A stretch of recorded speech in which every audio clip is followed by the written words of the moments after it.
Écoute bien. Premier temps, tous les patriciens, toutes les personnes de l'Empire qui disposent de quelque fortune, petite ou grande, c'est exactement la même chose, doivent obligatoirement déshériter leurs enfants et tester sur l'heure en faveur de l'État. Mais César, je ne t'ai pas encore donné la parole. À raison de nos besoins, nous ferons mourir ces personnages dans l'ordre d'une liste établie arbitrairement. À l'occasion, nous pourrons modifier cet ordre, toujours arbitrairement, et nous hériterons... Qu'est-ce qui te prend? L'ordre des exécutions n'a en effet aucune importance. Ou plutôt, ces exécutions ont une importance égale, ce qui entraîne qu'elles n'en ont point. D'ailleurs, ils sont aussi coupables les uns que les autres.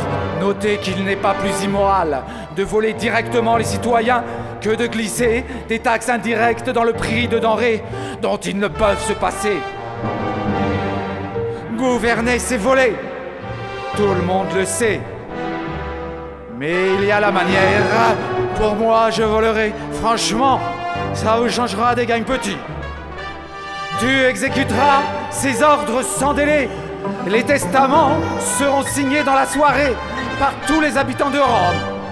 Dans un mois ou plus tard, par tous les provinciaux, envoie des courriers. César, tu ne te rends pas compte? Écoute-moi bien, imbécile. Si le trésor a de l'importance, alors la vie humaine n'en a pas. Cela est clair. Tous ceux qui pensent comme toi doivent admettre ce raisonnement et compter leur vie pour rien, puisqu'ils tiennent l'argent pour tout.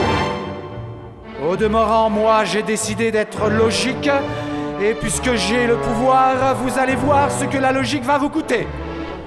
J'exterminerai les contradicteurs et les contradictions. S'il le faut, je commencerai par toi. César, ma bonne volonté n'est pas en question, je te le jure. Ni la mienne, tu peux m'en croire. La preuve, c'est que je consens à épouser ton point de vue et à tenir le trésor public pour un objet de méditation. En somme, remercie-moi puisque je rentre dans ton jeu et que je joue avec tes cartes. D'ailleurs, mon plan, par sa simplicité, est génial. Ce qui clôt le débat, tu as 3 secondes pour disparaître. Je compte 1.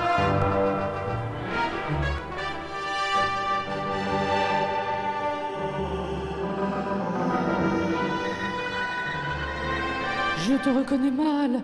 C'est une plaisanterie, n'est-ce pas? Pas exactement, Caesonia, c'est de la pédagogie.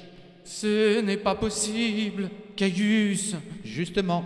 Je ne te comprends pas. Eh ben justement, il s'agit de ce qui n'est pas possible.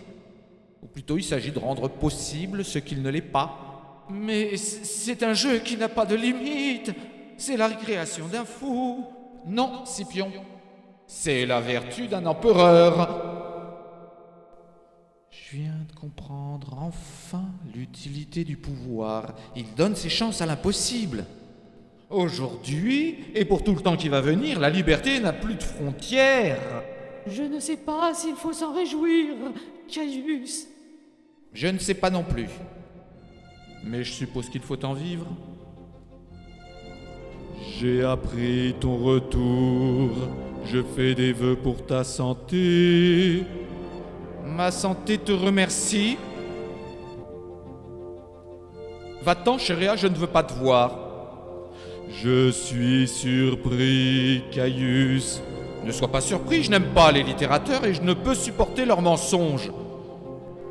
Ils parlent pour ne pas s'écouter, et s'ils s'écoutaient, ils sauraient qu'ils ne sont rien.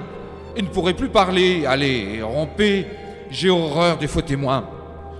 Si nous mentons, c'est souvent sans le savoir. Je plaide non coupable. Le mensonge n'est jamais innocent. Et le vôtre donne de l'importance aux êtres et aux choses. Voilà ce que je ne puis vous pardonner. Et pourtant, il faut bien plaider pour ce monde si nous voulons y vivre. Ne plaide pas, la cause est entendue. Ce monde est sans importance et qui le reconnaît conquiert sa liberté. Et justement, je vous hais parce que vous n'êtes pas libre. Dans tout l'Empire romain, me voici seul libre. Réjouissez-vous! Il vous est enfin venu un empereur pour vous enseigner la liberté. Va-t'en, Chéréa, et toi aussi, Scipion. Mon l'amitié me fait rire. Allez annoncer à Rome que sa liberté lui est enfin rendue et qu'avec elle commence une grande épreuve.